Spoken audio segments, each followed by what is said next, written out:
So, I bought this hat after I saw the first trailer for Thor, Love and Thunder. The idea was to take it with me for when I see the movie, but I forgot it. But I still get to wear it in this video for you guys. It cost me $30.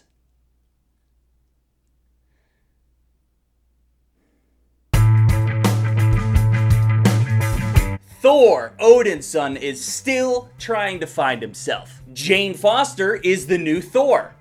Gorr the God Butcher is out there slaughtering gods, and now Thor needs to get a team together to stop him. And then it's shenanigans and laughs and action, and it's entertaining as fuck. Chris Hemsworth as Thor is the same that he's been for the last few movies. However, Fat Thor is no more. But he's still a big, lovable, powerful tank of a god. I have said this before, MCU Thor is not comic book Thor. They are very different, but I still like and happily accept Chris Hemsworth's Thor. And I think he does a great job. And I think this might be the biggest we've ever seen him, which is like impossible, right? It's almost godly. Jane Foster shows up with Mjolnir. Mjolnir is back. And as you know, if you're worthy enough to lift Mjolnir, then you get imbued with the power of Mighty Thor. I was worried that they would not include one specific dark thing about Jane Foster Thor from the comics, and they did include that, so I was not disappointed. The fact that they included this trait about her character is what makes her Thor, and she did a fine job. Obviously, there's a lot more depth to that character in her own comic book series, but I'm still happy that they included her in this movie. If you get a chance, go read The Mighty Thor, Jane Foster. Okay? Korg is Korg, and Valkyrie is Valkyrie. Both the same. Love them both still. There was a major standout character for me, and that was Russell Crowe playing Zeus. What a magnificent man playing a magnificent god. The only way I could describe how I felt during the Zeus scenes was overjoyed. I was overjoyed to see Russell Crowe play Zeus. Christian fucking Bale as Gorr the God Butcher. Holy shit, was he great. Holy shit. He was dark and creepy. He was really creepy. They gave him this power to manipulate shadows, and I couldn't get enough of it. The setup of Gorr, and I figured that they would open the movie with it, which was a good choice. That setup was very comic book accurate, and I liked the little additions that they made to it. However, the full Gorr comic book arc is not how they play it out in this movie. By the end of the movie, I did like how it played out. There was a good lesson there. I just like Gorr so much in comic books and in this movie. I wanted more. I wanted more Gorr trashing gods. I wanted him talking shit. I wanted him slaughtering more gods. You know, I thought that Moon Knight was setting up all these Egyptian gods just so we could see Gorr slaughter them all. And I was kind of hoping for that, and we didn't get that, which was a little sad. But the inclusion of Gorr in this movie I thought was handled well. Christian Bale, though, just...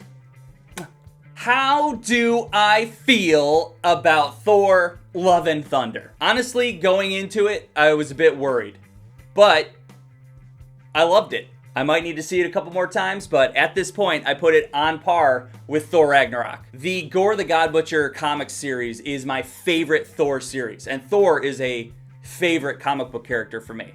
Top 3. So with me, they had a lot to risk as a comic book nerd. The way they took that story and broke it down and fit it into the movie, I thought it worked very well. It was creepy and cool, and the shadows were cool. The black and white planet, that whole sequence was very cool. Gorr was scary. I was into it. Great villain. And the motivation is there. You sympathize with this guy. For example, though, in the comic book series, Thor fights Gorr multiple times over thousands of years. Apparently, they can't make that work, so they did this instead. And I understand it, and I get it. It's how the MCU works.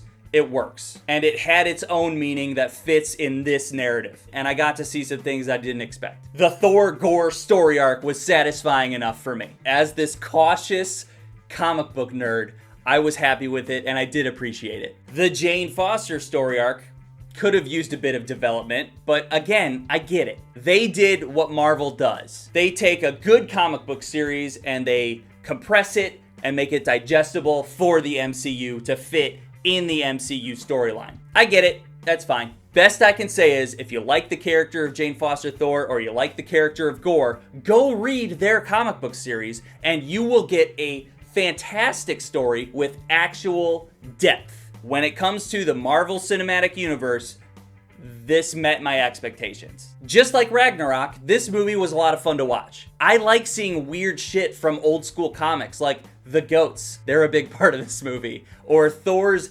80s leather vest. I like to see that shit. It all works for me. I would rather go weird than boring. And it's far from boring. The pacing is like, and it fills that 2-hour time slot with pretty much pure joy. Visually, it's awesome. A lot of contrasting color schemes playing out there. My only issue is the sheer amount of jokes that they squeeze into this thing. There are so many fucking jokes. But let's be honest here, I laughed at every single one. The amount of humor is overwhelming.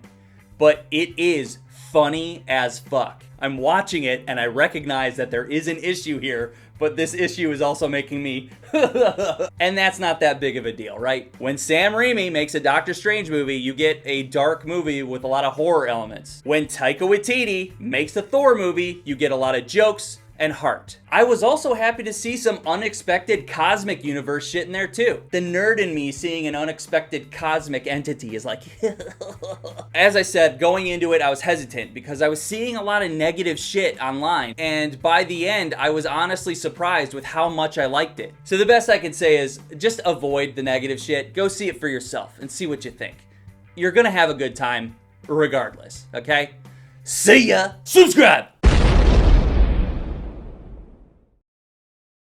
I don't know how many times I gotta fucking say it. The comic book series that the MCU borrows from are always better. In the comics, to defeat Gorr the God Butcher, Thor has to team up with his past self and his future self. Takes 3 Thors to beat that motherfucker. That way, Thor could wield 2 Mjolnirs at the same time, which gives him control of the fucking Necro Sword. Look how cool this shit is. And that part of the arc is called God Bomb. Like, MCU can never get that cool, and I don't know why. Get the fuck out of here.